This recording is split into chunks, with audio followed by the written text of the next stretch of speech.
자, AI 버블로는 핑계, 최근 증시 코인 약세 진짜 이유는 뭐예요? 이걸 첫 번째 죄송합니다. 이걸 첫 번째 이슈로 삼을 건데 뭐 다들 아시는 이유이기도 합니다만은 그래도 이걸 한번 꼭 다뤄야 될 그 시점이기도 해서 네, 좋죠. 이걸 첫 번째 이슈로 한번 좀 예. 나름대로 자료를 준비를 했거든요. 한번 좀 보도록 하겠습니다. 예, 거기서 자세히 좀 다뤄보고요. 그다음에 구글 AI 컴퓨팅 반년마다 2배 늘릴 계획, 5년 뒤에는 1000배다.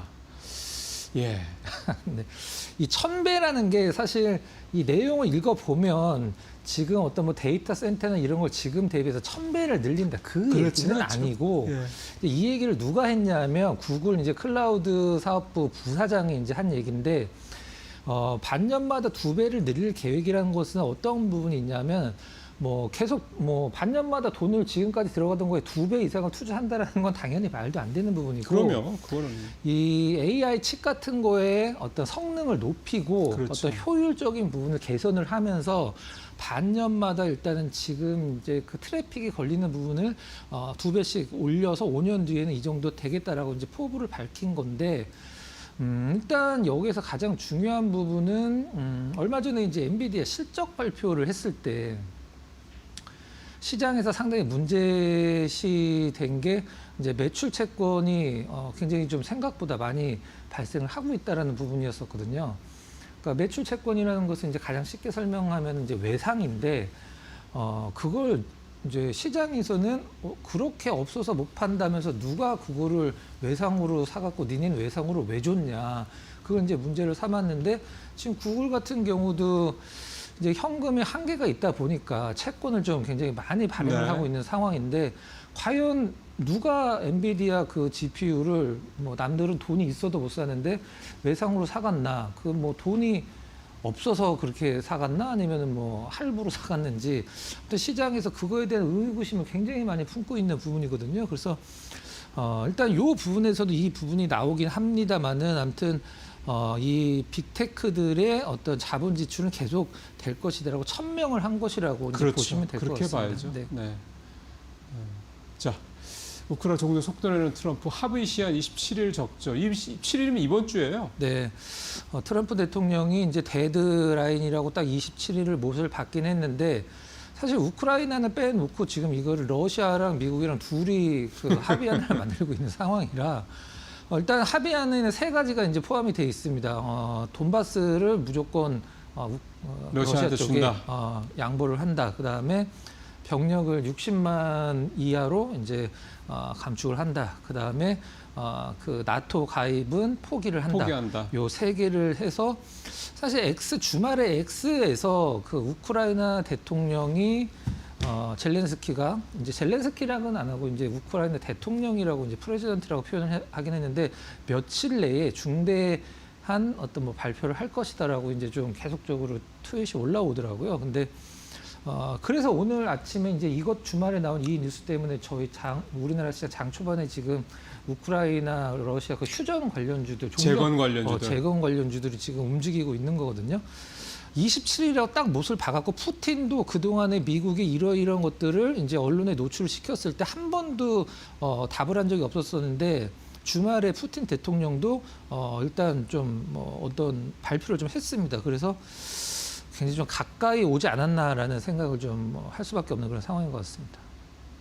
우리나라에서 방산주들이 어떤 뭐 심리적으로는 좀 타격을 받을 수밖에 없는 상황. 재건주는 뛰고 방산주는 주춤 좀 하겠죠. 근데 사실 방산주는 뭐 최근에 큰 움직임이 없어서 뭐 크게 뭐 더 떨어지거나 뭐 그러게 하겠냐 싶긴 합니다만 어쨌든 우크라이나 재건주들은 오랜만에 움직일 수 있는 여지는 있습니다만 이게 근데 우크라이나 재건주로 좀 논의되는 데들이 네. 소위 말하는 이제 테마주로 얘기가 되는 데들이 네. 실제로 들어갈 여지가 있는 데들은 뭐 얼마나 될까요? 저는 우크라 종전 관련주를 얘기를 할 때 항상 예를 드는 게 과거에 이제 남북 경협주, 테마주들이 사실 뭐 단돈 1원짜리 하나라도 버는 기업은 없거든요. 네. 근데 시장에서 이제 어떤 그런 테마들을 원할 때 강력하게 좀 맞춰줄 수 있는 어떤 그런 부분이 있기 때문에 만약에 된다라고 하면 근데 이게 사실 또 미뤄질 수도 있는 그럼요. 부분이고 그래서 된다라고 하면 뭐 이런 매매들 좋아하시는 분들은 굉장히 네, 좋은 네. 재료가 될 거라고 생각을 하고 있습니다. 네. 자, 꺾이나 더 가나 증권사 내년 증시 전망. 왜요? 뭐 내년도 좋다고 그러는 거 아니에요? 대부분 다? 지금 이제 시장에 대해서 좀 약간 고점이 왔다라고 생각하시는 투자자분들도 좀 약간 많이 늘어나신 것 같고 시장 분위기도 약간 좀 과거 같진 않아서 이제 증권사들이 이제 앞다퉈서 전망을 좀 내놨는데 좀 약간 뻔한 부분이긴 합니다. 뭐 4,500에서 5,500을 본다. 뭐 이렇게 얘기를 하고 반도체가 계속 더 가야 되고 너무 좀 뻔한 부분이긴 한데 이 증권사들이 저는 이제 정말 어렸을 때서부터 주식을 했기 때문에 증권사들이 그 내놓는 전망치를 예전에는 이제 증권사에서 책을 내놨었어요. 네. 네, 증권사 맞아요. 책 이제 거기 기업 내용 쫙 있고 이제 책을 내놨었는데 거기 보면 정말 저는 이거를 한 90년대 중후반서부터 계속 봤는데 맞는 건 사실 한 번도 본 적은 없긴 합니다만은 전망은 좋게 본다. 뭐 나쁘게 볼 수 있는 부분이 없기 때문에 네, 현재는 네. 그래서 뭐 5,500까지 열어놓는다 이게 주된 내용입니다. 올해 원래 전망이 3천 중반이었나요? 하여간 올해 그랬어요. 근데 뭐 4천 넘었잖아요. 네. 근데 시장 아랫방향 보는 뭐 유명한 분들이 몇 분 계세요. 뭐 닥터 두 뭐 이렇게 해갖고 네. 그분들이 이제 이때다 싶어갖고 막 3,500이 뭐 적정 주가 지수다 이렇게 뭐 얘기를 하는 부분도 있긴 있었어요. 아니 뭐 갈 수도 있죠. 네. 못 갈 수도 있고. 증권사 전망은 전망이죠. 네. 근데 그 중요한 거는 이제 이 증권사들이 전망치 이제 한 군데만 보지 마시고 여러 군데를 좀 중복해서 보실 필요가 있고 공통되는 내용들 이런 것들은 좀 체크하실 필요가 있는데 반도체는 내년에도 좋다고 그럴 거 아니에요. 실적은 의심할 여지가 없을 것 같긴 네, 합니다. 네. 네. 지금 뭐 2026년이다가 아니라 2017년까지로 좀 늘어나고 있는 상황이라 예. 그러니까 올리브영 합병설의 CJ 주가 흔들리다. 그러니까 올리브영은 지금 분할 상장은 안 할 거잖아요. 네, 일단 단독 상장이라고 이제 보시면 될 것 같은데 단독 상장은 안 할 가능성이 높지 않나요? 지금 언론에서는 이제 양쪽 얘기가 나오긴 하는데 9월 달에 CJ 주가가 좀 좋았었는데 그때 뭐 때문에 올랐냐면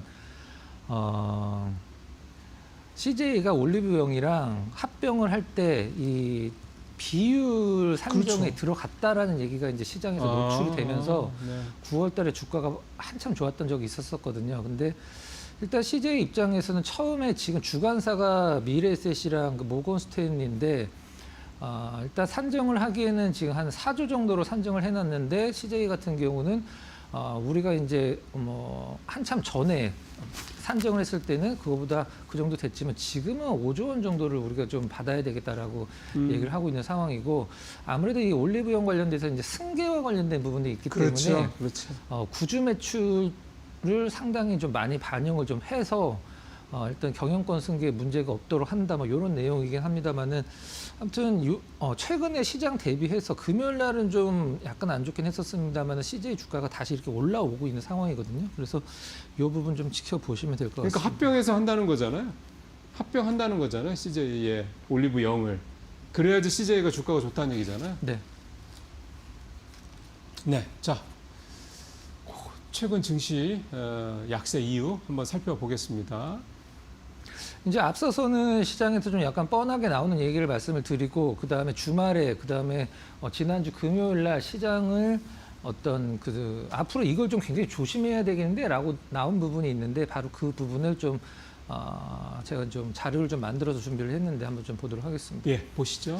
하이퍼스케일러라는 건 그냥 빅테크라고 이제 보시면 될 것 같고요. 이제 5년간 5조 달러 이상이 예상되는 하이퍼스케일러들의 AI 투자. 5조 달러라는 것은 그냥 간단히 쉽게 말씀드리면 우리나라 10년 그 예산이랑 거의 비슷하다라고 보시면 될 것 같습니다. 이걸 이제 부채로 조달하기 시작했다. 구글 같은 경우는 지금 채권을 많이 이제 발행을 하다 보니까 한계에 느낀 거죠. 이제 그만둘 수는 없고 여기서 이제 멈출 수는 없으니까 이제 그 투자 방법으로 회사 유보 자금보다도 이제 그 채권 발행을 많이 하고 있는 상황인데 저는 이건 이제 기사에서 제가 이제 타이틀을 따오긴 한 겁니다만은 AI 위축시킬 수 있는 공급 부족, 요건 뭘로 의미를 하는지는 모르겠습니다. 저는 개인적으로. 요 부분은 조금 아리송한 부분이 좀 있긴 했었고, 그 다음에 AI 관련주에 대한 증시 의존 심화, 이게 지금 가장 좀 문제시 되고 있는 부분 중에 하나긴 하죠. 그다음에 이 부분을 이제 보면 기업들의 잉여 현금 흐름이 압박이 되고 있다. 이 부분이 사실 시장을 이끌었던 빅테크들을 가장 좀 그렇죠. 의심의 눈초리로 니네가 언제까지 돈을 댈 수 있는데 앞으로 돈이 지금보다 된 것보다 몇 배가 더 필요할 텐데 바로 그 부분에 대한 어떤 그 시장의 걱정이라고 보시면 될 것 같습니다. 그러면 이제 자사주 매입도 힘들어지죠. 힘들어지고 돈이 없으니까 배당도 힘들어지고. 그렇죠, 맞습니다. 자금 조달 비용이 상승을 하고 주가 밸류에이션 하락을 하기 때문에 증시가 지금 약세의 초기 국면이다, 꺾이는 국면이다라고 이제 보는 진영의 내용이고요. 그 다음 장에서 설명을 드릴 텐데 AI 낙관론이 어제 오늘 얘기는 아닌데 이렇게 한순간에 낙관론이 비관론으로 바뀌는 것은 다른 이유가 있을 것이다. 그 다른 이유를 한번 좀 살펴보도록 하겠습니다. 다른 이유가 뭘까요? 이것도 약간 뻔한 부분이긴 합니다. 결국에는 유동성이죠. 지금 현재 패드와치 상에서 12월 달에 연준 금리 인하 가능성이 주말 동안에 굉장히 많이 올라갔습니다. 인하 가능성, 그 전에 지난주 목요일, 수요일까지는 동결 가능성이 높았었는데 지금 인하 가능성이 상당히 좀 높아졌고, 일단 달러 유동성이 부족해지면 여기 이제 이 부분은 이제 뭐 어떤 달러 유동성이 부족해지면 레버리지 투자나 헤지펀드 자금 조달 비용이 상승을 하고, 그것 때문에 지금 코인은 대부분 레버리지 투자를 많이 하기 때문에 코인 가격이 떨어지는 것도 이 유동성 부족인데 그 이유라고 나와 있는데, 이건 이제 여기서 많은 부분이 해결이 됐습니다. 이제 연준의 양적 긴축 이제 한 다음 주 정도면 이제 종료가 되죠. 이게 이제 이유 중에 하나였었는데, 그리고 미국 이제 재무부 계좌죠. 요것도 일단은 두 번째 거 셧다운 해결이 됐고, 요 단기 국채를 발행을 하면 시중에 있는 현금을 안으로 땡겨오는 효과가 있기 때문에 이게 지금 문제시되고 있죠. 한마디로 미국 정부가 이건 이제 단기 국채 발행을 늘린 건 어떤 의미냐면 카드 돌려막기랑 똑같다고 생각하시면 됩니다. 카드를 돌려막기 위해서 다른 카드에서 이제 계속적으로 현금을 빼앗아 현금 서비스를 받아 돌려막는 바로 그 부분인데, 이건 나중에 한번 설명을 드리도록 하고요. 요 부분을 제가 좀 준비를 했는데 지난주 금요일 날 이 얘기가 상당히 많이 나왔습니다. 최근 심해진 이제 엔화 약세에 따른 NKD 자금의 불안정성.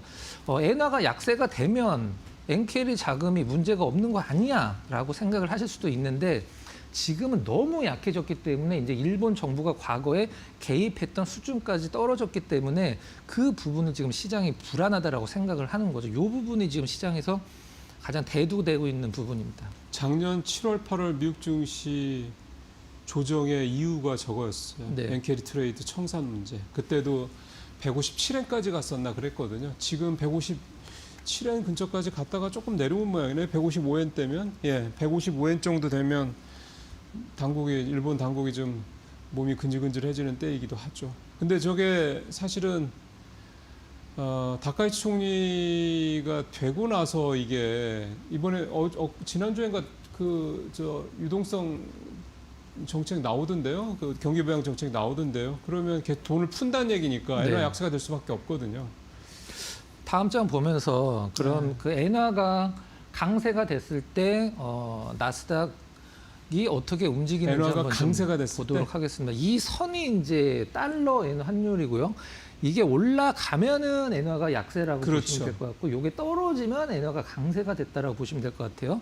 자, 노란색의 두 개의 구간을 제가 지금 설정을 좀 해놨는데, 최근에는 엔화가 강세가 되면은 나스닥이 미국 시장에 상당히 크게 조정을 받았던 건 맞습니다. 그러니까 그 부분이 바로 요 155엔 근처를 넘으면 실질적으로 160엔까지 올라가면 일본 정부가 강하게 개입을 했었거든요. 그래서 노란색 구간을 보시면 까만색 선이 달러엔이 급락하는 게 보이시죠? 네. 선이 이제 떨어지면 엔화가 이렇게 이제 달러엔이 떨어지니까. 이제 노란색 구간에서 이 까만색 선이 달러엔이 떨어진다는 건 달러 강세를 얘기를 하는 거거든요. 그렇죠. 그러면 엔캐리 투자 자금이 청산이 될 가능성이 높다라는 게 이제 시장에서 리스크가 부각이 되면서 시장이 훅 떨어지는데 한 24년도랑 25년도를 보면 이거는 정확하게 맞는 것 같습니다. 그러니까 지금 엔화 약세가 지속되고 있는 구간에서 이게 이제 어떤 식으로 어떤 재료든 간에 강세가 된다라고 하면 시장이 굉장히 큰 폭으로 조정을 많이 받았다. 그동안은 두 번 모두 요걸 이제 시장에서 걱정을 하는 것 같아서 자료를 나름대로 좀 준비를 좀 해봤습니다. 네. 그러니까 엔화 가치가 자꾸 약세를 보이면 보통 우리 원화도 연동이 되거든요.